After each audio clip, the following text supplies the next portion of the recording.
Good afternoon and welcome to the November 13th meeting of the Pitt County Department of Social Services. I would like to call the meeting to order. And I would note that one member, Catherine Nelson, will not be with us today. She had a conflicting meeting. As we are now called to order, let's observe a moment of silent prayer or silent meditation.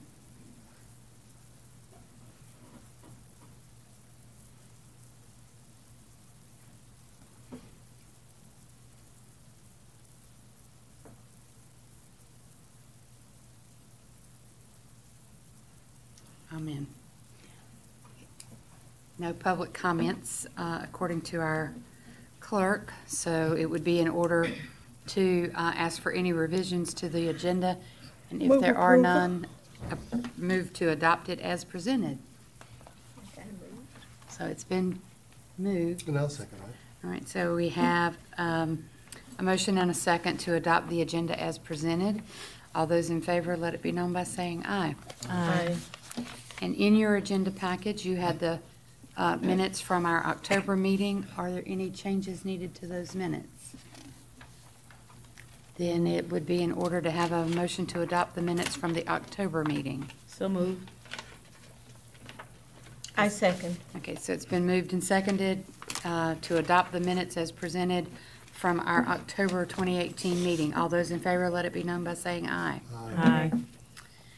Okay, on the consent agenda, we have the Lynx holiday trip to Norfolk.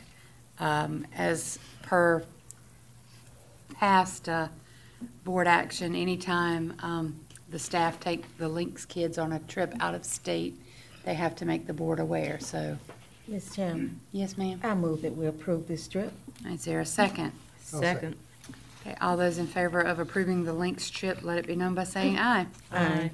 Alrighty, so now we'll move to items for report. Holiday cheer. Joy Boykin, Tammy Corbett, et al. I see some reindeers and elves in the audience. I don't know why you didn't sit the whole time with the hat on. Good afternoon. I'm Tammy Corbett. And I'm Jennifer Stroud. And we are the facilitators for the Adult Foster Christmas Project each year. So the holiday season is upon us, and there's someone out there who needs your help. Our homes will soon be filled with the sights and sounds of the holidays. We will be gathering with our family, our friends, and enjoying each other's company. But there are many individuals among us who will not get to experience this joyous occasion. And those are our adults who are in our assisted living facilities this holiday season. They receive as little as $66 per month to purchase medications, clothing, personal items such as toothpaste, deodorant, soap, and things of that nature. Pitt County DSS is also legally responsible. Pitt County DSS is also legally responsible for adults who are 18 and older who reside in adult care homes and group homes. Many of those individuals are without family support and have limited income to support their needs, and our agency relies greatly on the community to assist us with providing needed items for those residents. So, we all know after the holiday season is passed, any items that we have left over, as far as hygiene items or any monies left over, we use throughout the year to help residents buy those hygiene items. We help them with clothing, medical supplies, medical services, and any other unmet needs that arise in the facilities for those individuals. Last year, we were able to assist 186 individuals.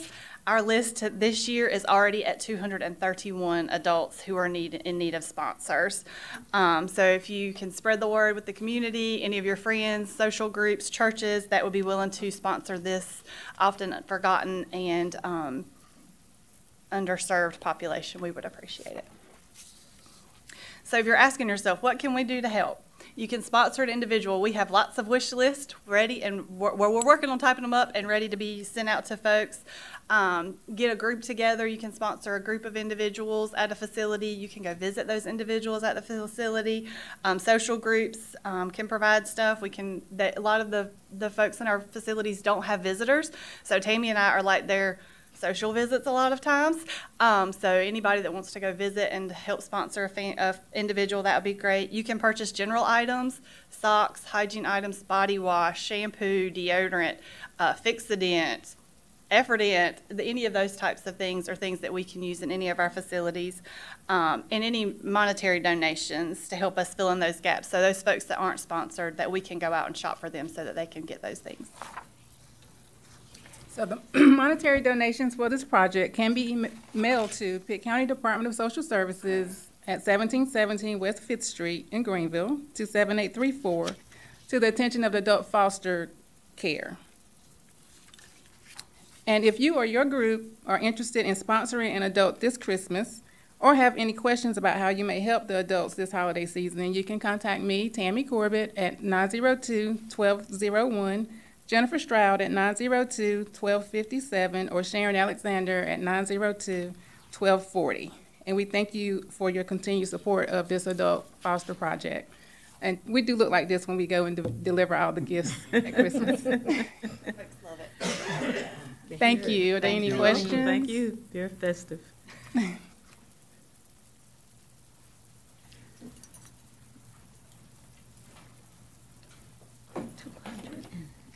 And Joy, I think, is going to talk to us about the child side of the program. Thank you, ladies. Okay.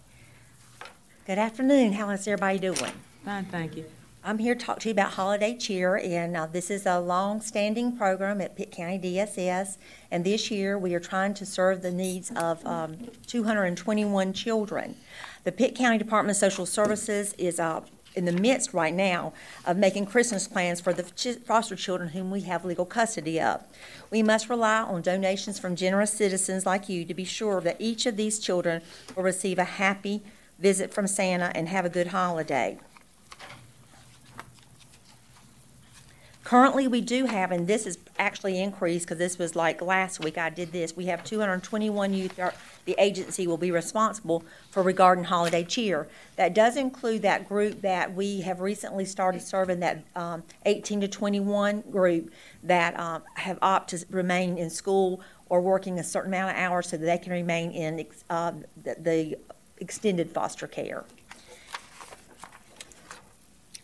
We have got three different ways that you can contribute to our program. We have many long-standing sponsors who contact me each year, and they are in the midst of gathering up the wish list from me that I provided them for the children, and they will actually sponsor a child's individual wish list.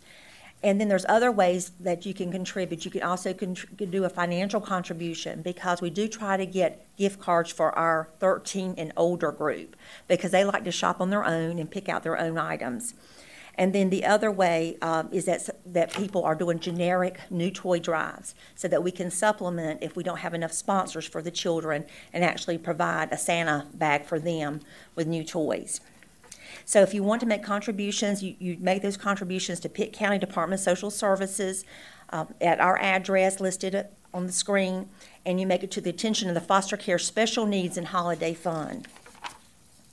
And if you would like any more information, please feel free to contact me at 252-902-1141.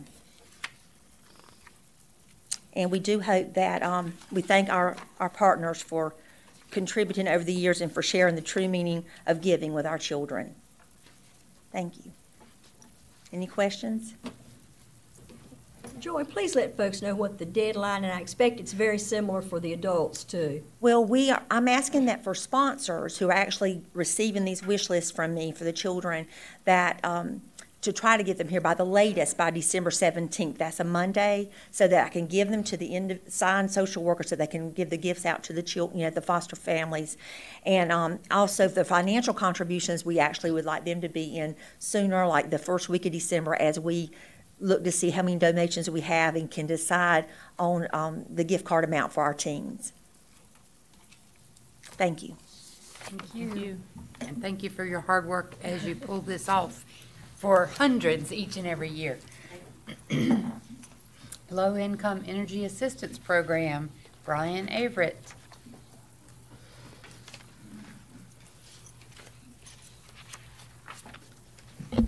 Good afternoon. Good afternoon. It's again that time of year again. The Low Income Energy Assistance Program, otherwise known as LIEAP, begins officially on December 1st. Since December 1st is a Saturday, the applications period will begin on Monday, December 3rd.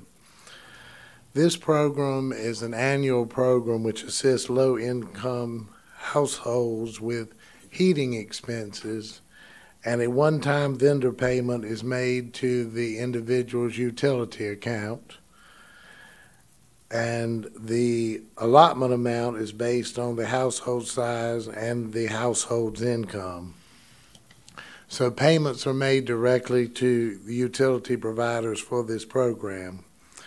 The priority group for the month of December is citizens 60 years and older, or those who are disabled and also receiving services through the Division of Aging and Adult Services. We really encourage people in this priority group to come in December, apply in December, because once the program opens up to the general population January 1st, a lot more people are applying, and the wait times are going to be longer during that time. So we strongly encourage people to apply between December 1st and December 31st if they're 60 years or older or are disabled and receiving services through Aging and Adult Services. Applicants who fall outside of the priority group can begin applying in January. Anyone can apply between January 1st and March 31st, or until the funds are exhausted for the program. So once the funds are used, then the program ends. Our base of operation is the Pitt County Human Services Center at 203 Government Circle, and we take applications there Monday through Friday, 8 a.m. through 5 p.m. We have 8 community partners, and right now we are confirming the hours of operation and putting the contracts together for our community partners. So that information will be publicized and provided to the community prior to the start of the program. A LIEAP page on the Pitt County government website will be available with this information. Also, if you're watching us on cable channel 13 now, that information will also be provided on the government cable channel 13. And our press release prior to the program start goes out to all media outlets serving Pitt County. So I'll be happy to answer any questions you have about the Low-Income Energy Assistance Program. I don't have any questions, but I have a comment. Okay. You don't sound like you feel so good. Well, it sounds worse than it is right now. I'm past the worst part, but it does sound really bad. Just Did you making say sure. when Thank you. Did you say when the training would be? Well, the training for the community partners will be on Monday, November 19th at 9:30, and also Monday, November 20th at 9:30, either date, the 19th or the 20th. That's when we're doing training for community partners.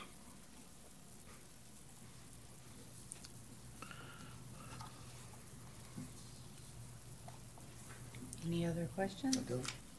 Thank you. All right, Brian, you want to go into Okay, thank you.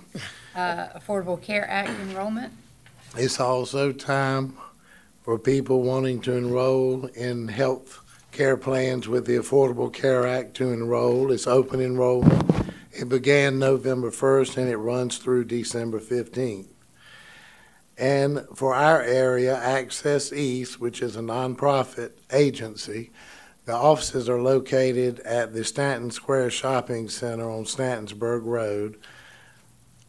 Access East are the certified navigators for the Affordable Care Act.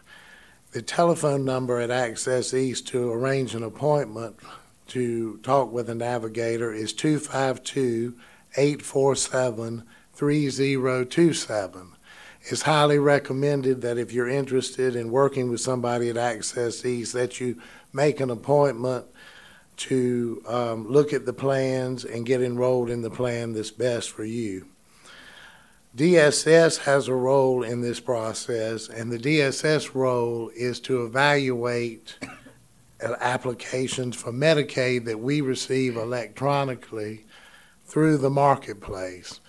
Because if an individual appears to be eligible for Medicaid, maybe the income indicates that the individual or the family would be eligible for Medicaid, they have to be involved, they have to be evaluated for Medicaid before the health care plan can be approved through the Affordable Care Act. Sometimes we assess applications we receive and people are eligible, and those that are eligible are set up in Medicaid. Others who receive a denial would have then the information needed to receive insurance through the Affordable Care Act.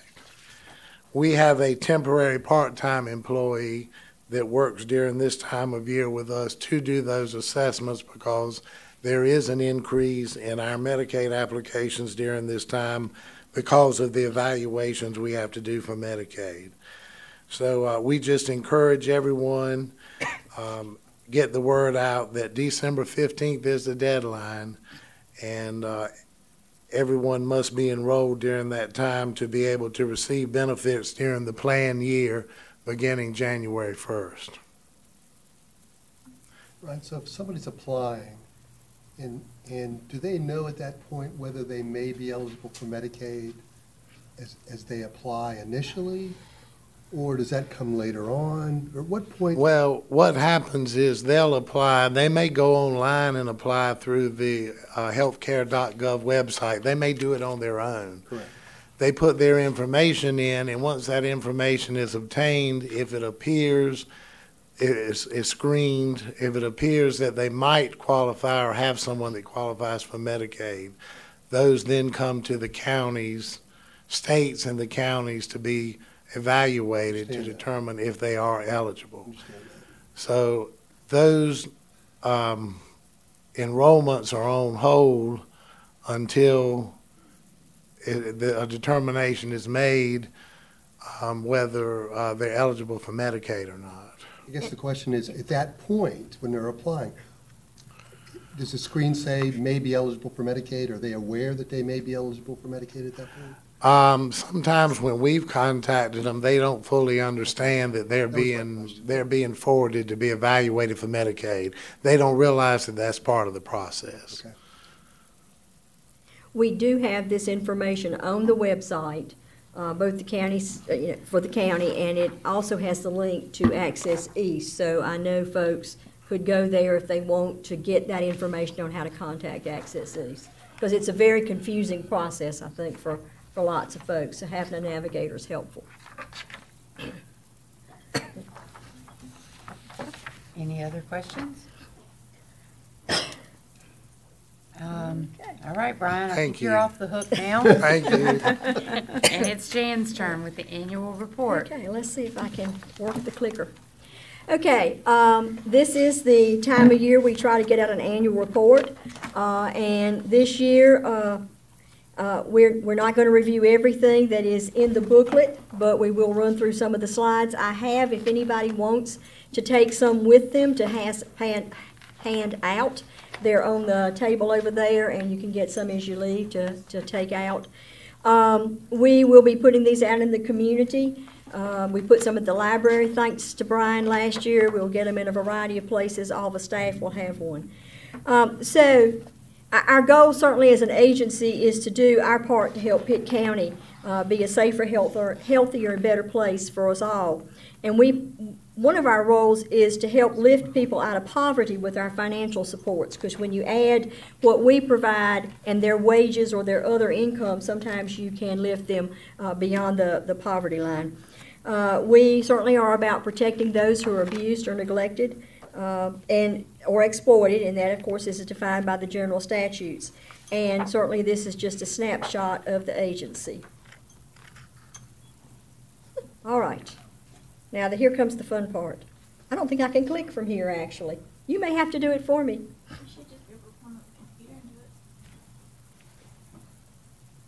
Okay, go click for me. I thought I could do it from here. I've never seen it happen from up here. Okay, so we're going to start off with the Child Welfare Services Division, and this you should have a copy of some of the slides in black and white if you want to write on them, and also the report, and this should follow along pretty closely with the report.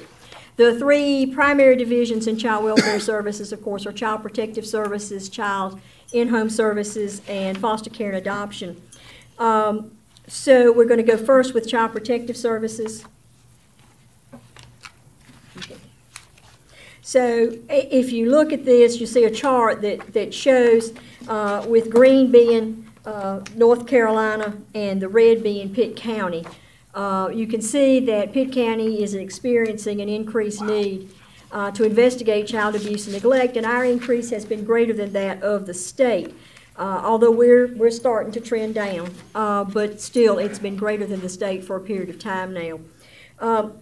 There are a variety of things probably driving that. I don't think we can point to any one specific thing. Obviously, poverty is a huge issue because that drives a lot of our neglect. Domestic violence, substance abuse, all those kinds of things can come into play.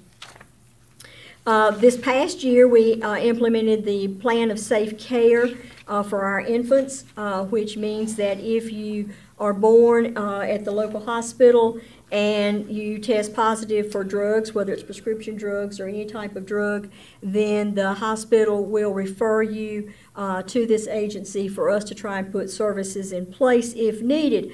So we would carry that information over to the Care Coordination for Children, CC4C, and then our own agency would get involved if we needed to. What we've seen this year is that we're getting the biggest majority are staying referred to our agency, and we're looking into what's going on, but they're getting that support also through CC4C.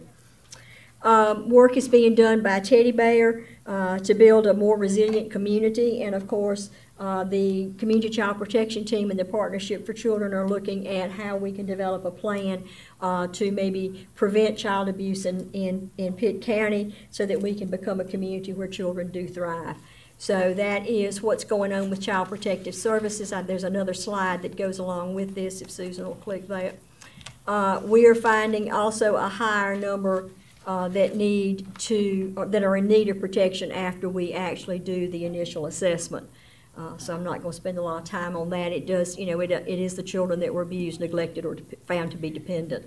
And we provide services to those children through our in-home services program. Jan, when you get the call from the hospital, does the call come here regardless of what county the child, because we're a regional hospital?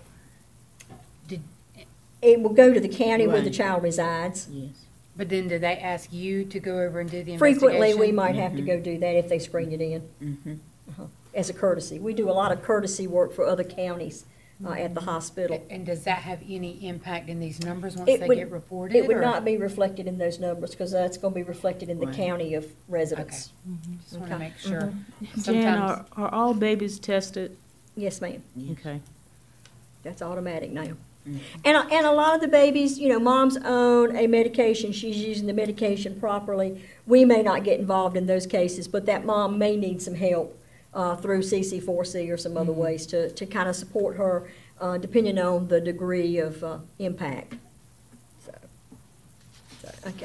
So moving on to foster care, you heard Joy say that we're now at 221. That growth is not reflected in this particular scale because this is through the end of the fiscal year, so June 30. You can see, again, that Pitt County's increase is significant, and again, probably one of the largest growths we've seen in any program. Certainly the 3 positions we got last year in the budget that are now beginning to get their feet wet and get into this are going to really be helping us as we work with the number of children that we have coming into care. So between the last day of October, we've gone from 206 to the number that Joey just gave you. So it's really scary for us to see the number of children we have in care. We have 15 young folk, 18 to 21, who have chosen to remain with us, to have us be their support system, sort of like mom and dad would be as they are going to school or trying to get their feet into a job or whatever. Again, we are very thankful for the new staff that we've had. It's going to help us absorb some of this increase that we've seen. So if we move now into our adult services section, you will see that we're going to start with adult protective services. We talk about adult protective services a lot, and as you see, again, we're growing faster than the state as a whole, our rate of APS. So we're getting a lot of reports. That is stressing that group a lot. You see that the amount of growth, and there's been little increase in the number of staff. That we moved one position in there from another part of the agency. That was positive for the APS folks, not so positive for that position we moved, because it turned out that we still needed them where we had them. But we have done that. They are struggling to do what needs to be done, and so we continue to work, and we'll probably be addressing that in the budget upcoming for this year that we're getting ready to go into. But what happens to these folks after we do the APS piece? Some of these folks wind up going into guardianship. Too fast. Some of these folks wind up going into guardianship. And although we don't have a slide for guardianship, I did want to reference the fact that at the end of the fiscal year, we had around 130 wards. We're now at 145 wards. So that number also, I remember when I came to Pitt County, we probably had 80 or so folks that we had as wards. So in the last 4 years, that has been significant growth, and that is clearly in part addressed by what's going on with APS. Some of our foster youth also, as they age out of foster care, aren't able to make the transition and need a guardian also because of their own mental health issues, or they may be developmentally delayed or whatever. So that is also growing the guardianship caseload. So guardianship used to be, back when I was starting out as a social worker, a service primarily for those who were 70, 80 years of age. We are now probably close to 50% are under the age of 50 or 60. They're much, much younger, and we have these young folks from the time they're 18 until we can either find someone else to be their guardian, till they no longer need a guardian, which is rare, or until they're no longer, they could be here until they die. So that's a long time, and that creates some really different kinds of issues. I will say that Cynthia and Sharon reorganized how we manage guardianship in Pitt County, again, just because this increase has been so much, and again, no real increase in staff since this increase started. We did move a position there. We had 3 when I got here. We now have 4 folks doing this, way beyond what 4 folks can do, but they are doing what they can. If you remember, in the budget year, we tried to get a contract set up to handle some of the guardianship cases. That particular contract fell through. They decided they did not want to operate east of I-95 at this point. So we continue to look at ways that we can manage that. So that's a pretty serious problem for the county and for the agency. Now we can move on to Medicaid, which is our economic support services area.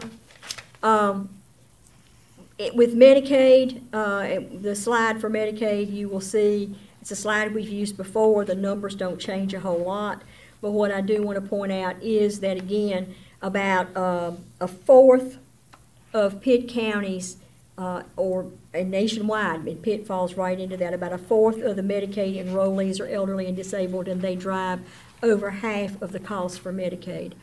Couple of things we had in Pitt County, we're number 11 in the state with the highest number of Medicaid enrollees. That includes the Health Choice Program also. So we have 40,750 individuals in Pitt County who are receiving Medicaid or Health Choice services. You said 7,000 what? 40,750 beneficiaries. So, and we're the 11th in the state of the largest Medicaid program. So again, we mirror nationally what's going on. Hadn't changed a whole lot, might change a % or two here and there, but very similar to what's going on nationally, which is why we keep using that same slide, because that slide works. But I think it's an important note for everybody, because I think most of us think about the fact that Medicaid's a lot of folks who could be out working or doing things. And you'll see 41% are children. And the other 35% are generally the parents of those children, and some folks who maybe have some medical issues but don't quite qualify for elderly or disabled. So that's a very small number.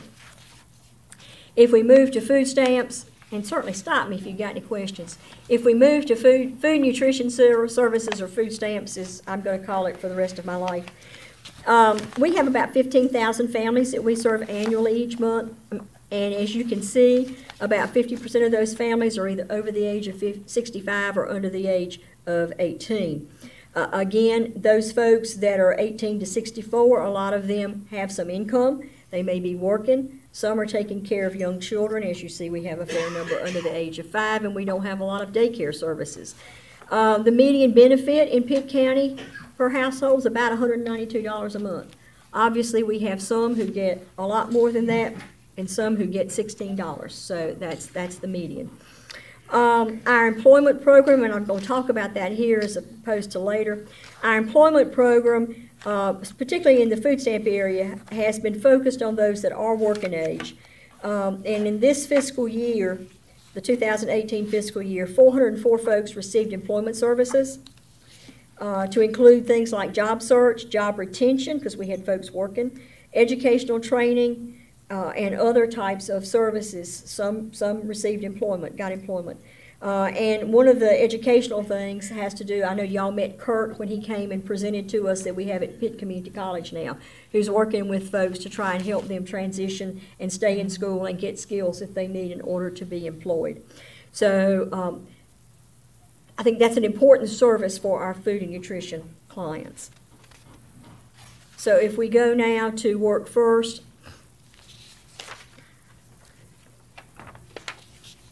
Work First is cash assistance. When we were doing this, we talked about the fact that this is the last cash welfare program that the agency operates. DSS used to do other things, old age assistance, things like that. They have left the agency, but TANF, Work First, is still with us. As you can see, we have dropped dramatically, as has the state, in the number of folks we're serving with these benefits. And I don't know if y'all remember, but 96, 97, when we transitioned from AFDC to TANF and to what in North Carolina was called Work First, we had well over 2,000 families receiving assistance. What you see here is primarily this less than 300 folks.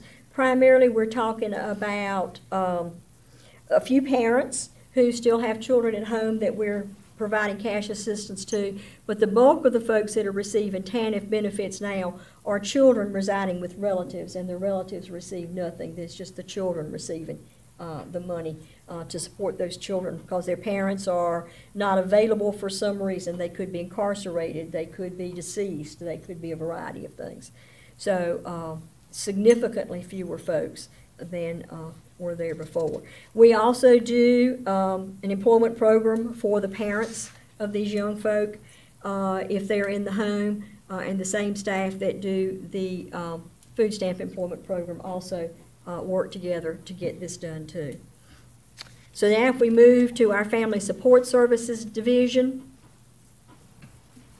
I'm going to talk about child support. As you see, we have a strong child support program. We've got a chart here that shows you what we collect in child support.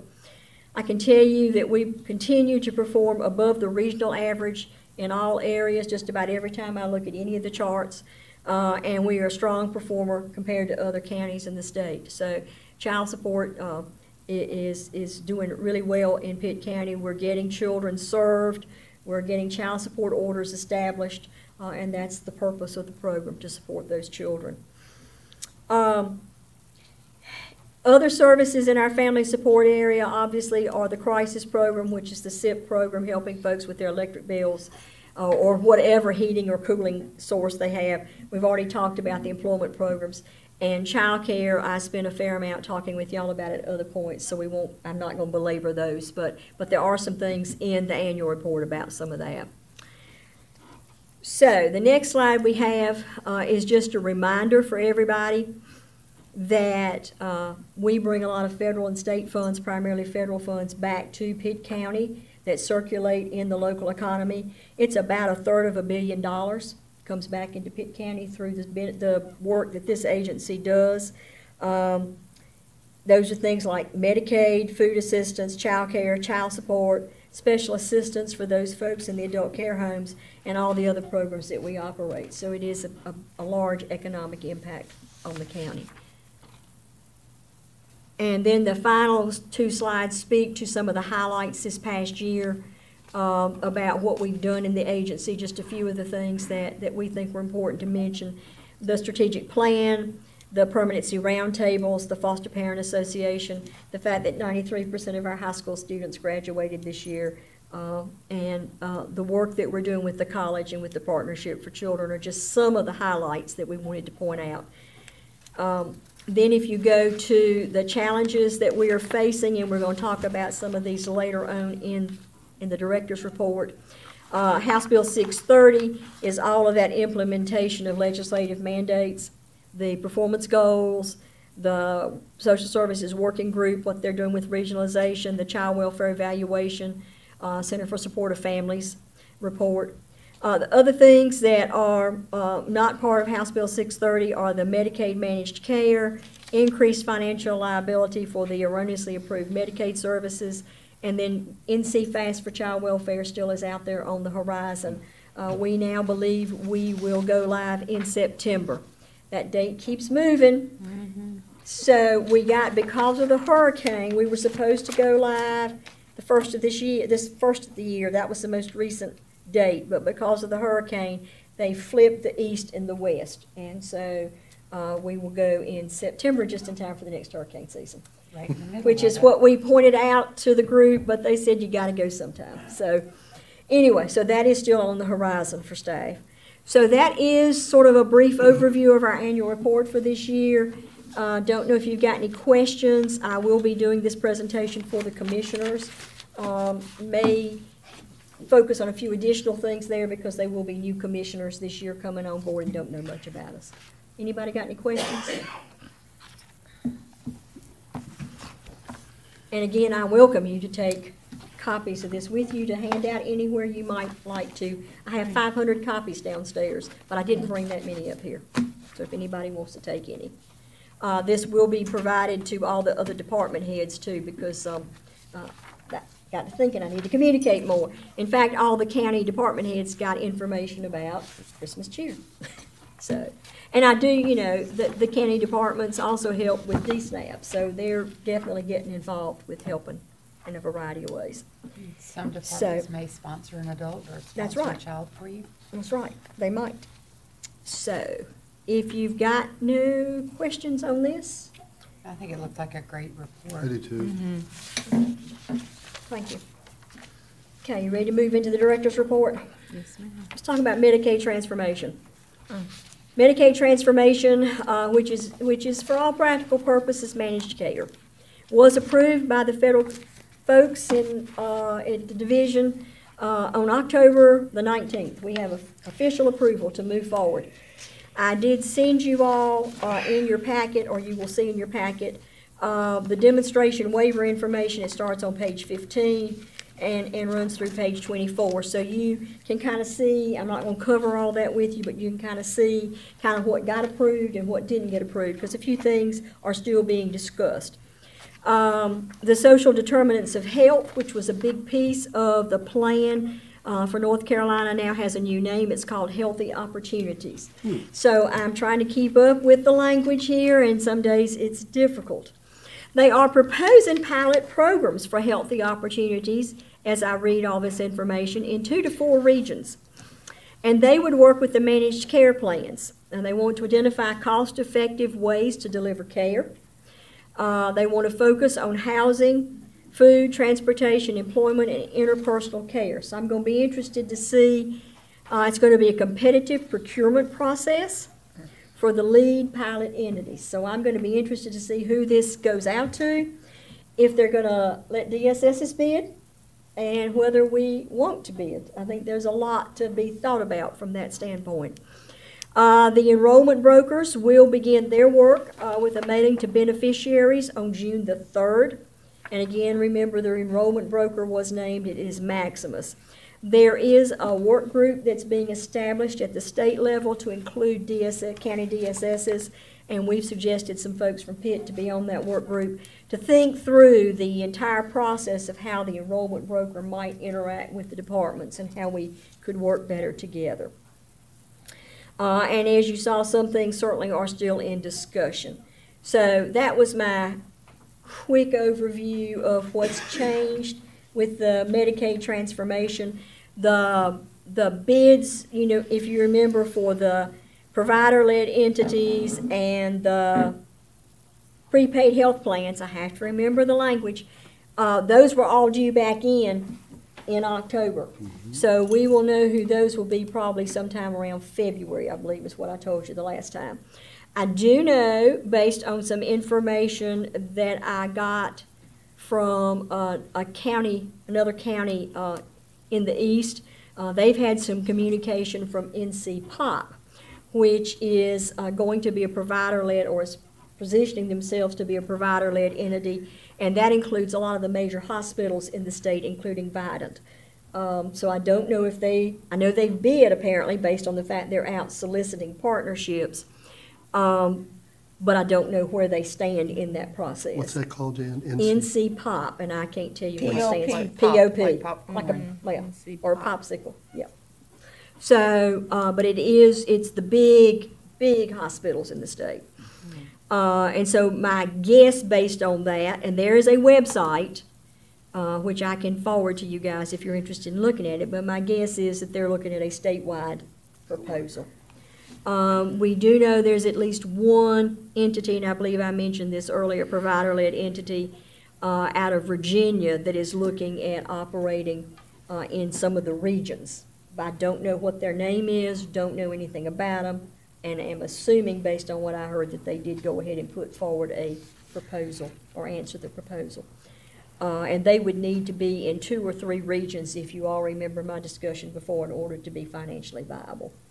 So a lot's going on out there. I know that the Commissioners Association has some interest in transportation because a lot of the counties provide transportation, and transportation is going to get caught up in this. And so I don't know if it's going to wind up being part of the commissioner's agenda or not when they lobby the legislature. But contracts would be done by the HMOs with the various transportation providers, because we won't be in the transportation business anymore, based on how it's being proposed at present. So it's all in motion, and it's like you're juggling all the balls, so it'll be interesting to see what exactly happens with all that. Just so you all know, one thing the commissioners are concerned about is that the number of things that come out of legislature to the counties that are unfunded. And they still don't hear it. Maybe one day they will. That's right. So unless you've got more questions on Medicaid transformation, I'll move on to the MOU. That too is we're juggling things. The MOU that we currently signed is no longer, well, it's in effect until we sign the new one. They're sending us a new one. We should see the new MOU, within the next couple of weeks. It's being, and it'll have to be signed again. There will be a deadline for that signing, although we can negotiate as long as we tell them why we can't sign. There's still 2 counties that haven't signed the original one.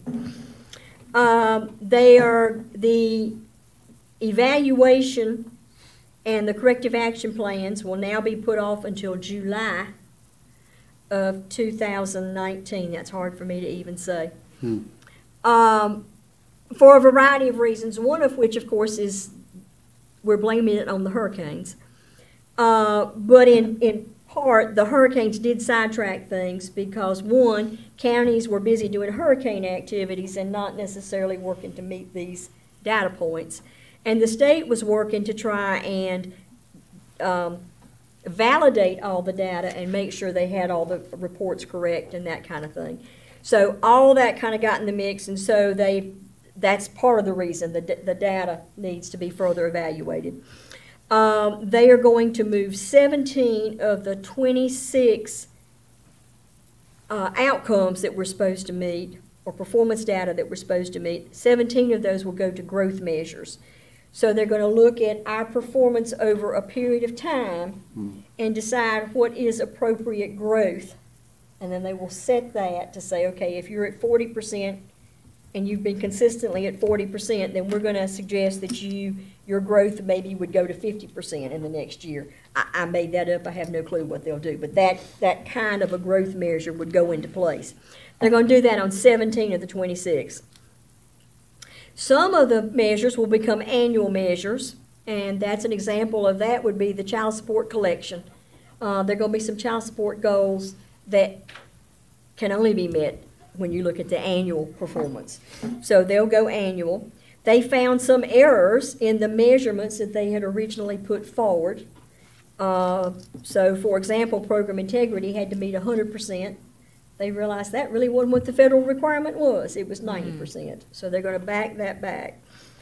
They're still working on data validation. We're going to get instructions on how to pull the reports so that we can run our own reports. The first quarterly report will be provided by the state to us, I think they said by the first of the year, just to get us so we can all kind of see. And it'll go both to the county manager and to the DSS. So a work in progress. We will see where that goes. But that, like I say, it's a moving target, folks, every day. So now the other thing that's sort of connected to the MOU is the Social Services Work Group.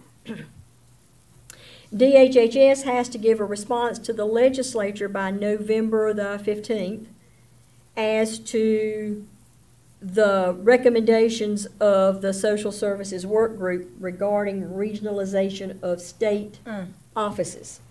State offices, not us, state offices. The state has said they will not meet that deadline. It'll be the middle of December before they get that report to the legislature.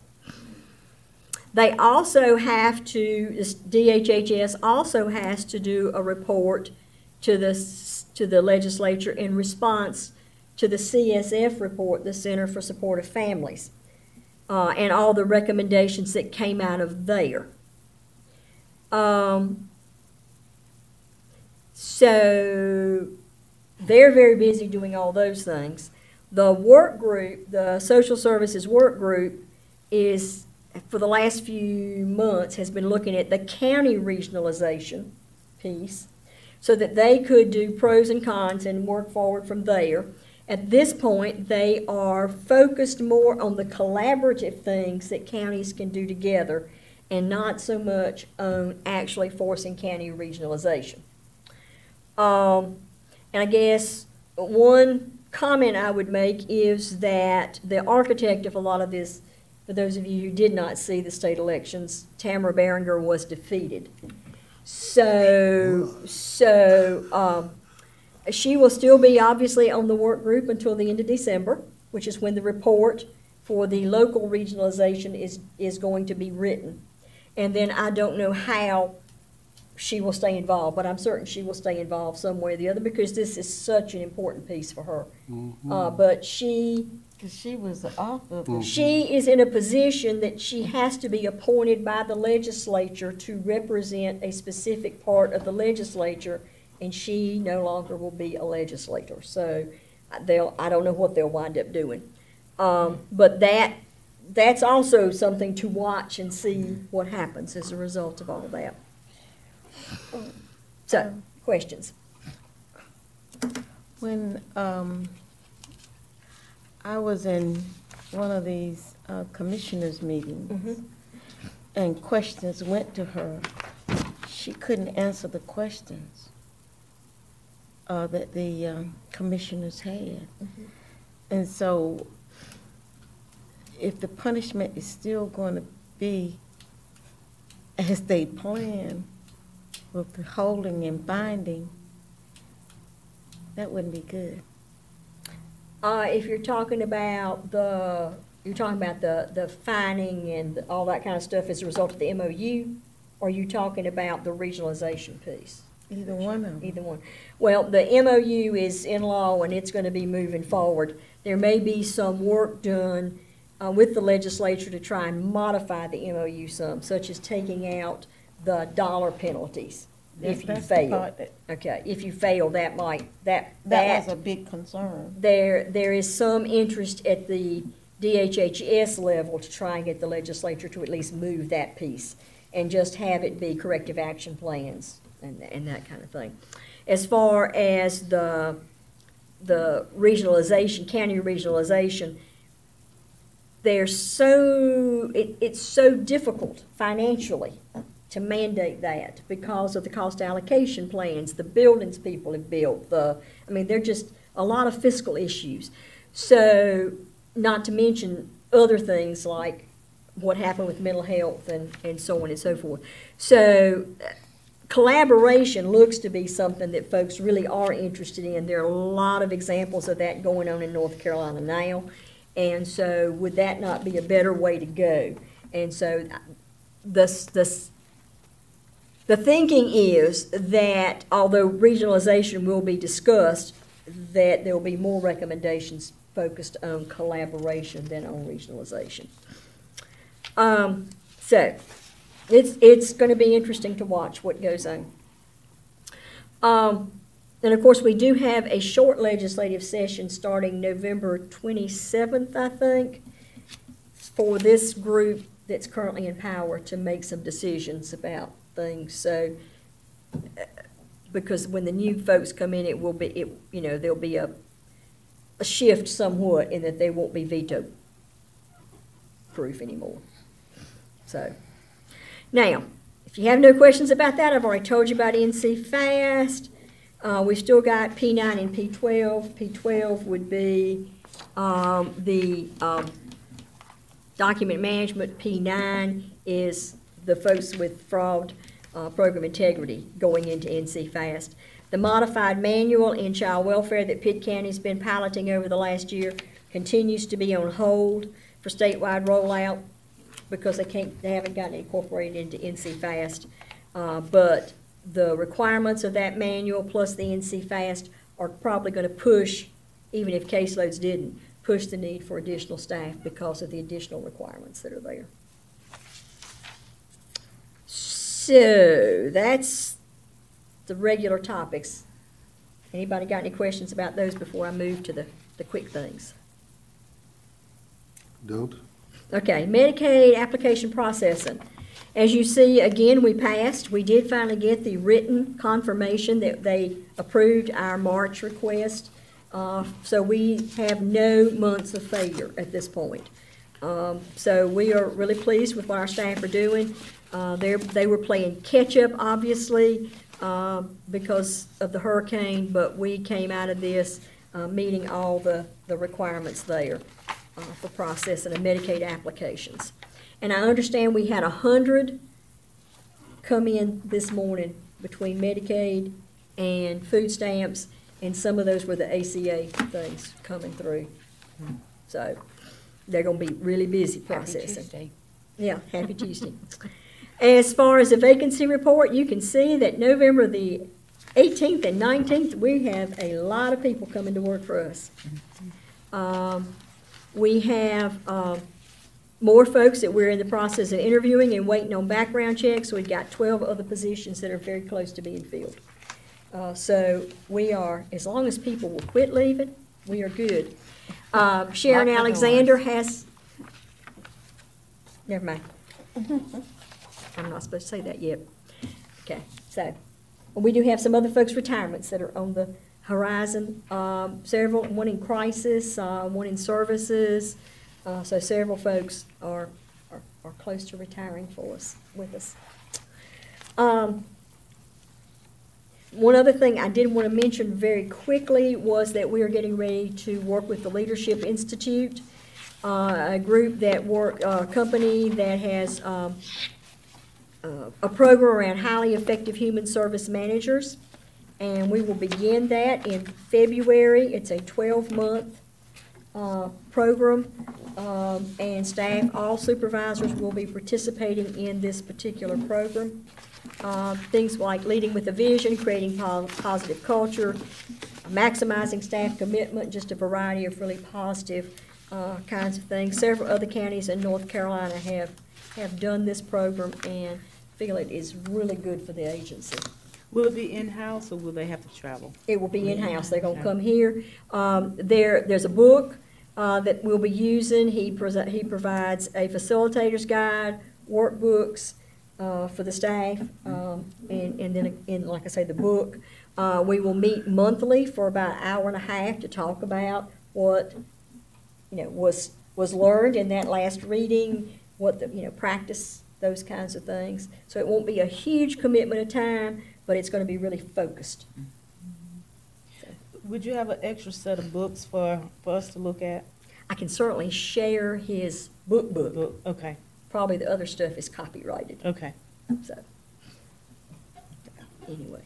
So that's going on. Wanted you to be aware of that, and that is the end of my reports, unless y'all have any questions. It's lots. A lot going on. It is. I'm getting grayer and grayer by the minute. They've told me it's platinum. It's not gray, it's platinum. We are, budget is upon us. So be thinking about those things. Seems like Your February meeting will be a budget meeting. Seems like we just done it. I know. So, Board member comments? I don't. Thank you for balancing all those balls. Spinning the plates and the balls and the sticks that are flying. yeah. Anything from you, Miss Mary? Oh, no. All righty then. So if there are no board member comments, is there a motion to adjourn? Oh, yes. It's Second. moved. It's seconded. All those in favor, let it be known by closing up and heading out. I would remind that the next meeting is December 11th in this room. Thank you. And your January meeting will be a retreat. And did we get a location yet? I It's gonna be see that downstairs? somewhere. Susan, where's our January retreat? Downstairs? And in February, it's budget. EOC. Yes, EOC. I know I seen it Okay. someplace. And that would be on our regular meeting date? Yes, ma'am. But It'll just be a down- different time. Just Okay. be downstairs in the basement. It'd be after lunch. We set it for about 3 or 4 hours max. 1 o'clock, 2 o'clock, I think 2 o'clock. Yeah. We done?